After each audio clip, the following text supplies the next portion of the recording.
Menya u Rwanda umwanya rwazanye kuri ranking ya FIFA ibiganiro.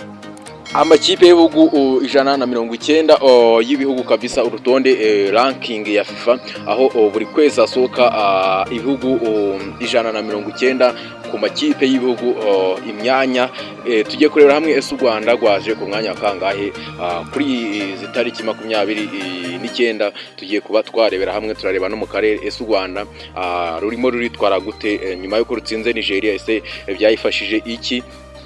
Mbere na mbere u Rwanda rwari ku mwanya w'136 rukaba rwahise rumanukaho imyanya ibiri, ubwo bivuze ko hari amakipe abiri rwahise ruhigika inyuma ruza ku mwanya w'134 ariko ngira ngo uriya mukino wa Libya niwo wadukozeho kabisa.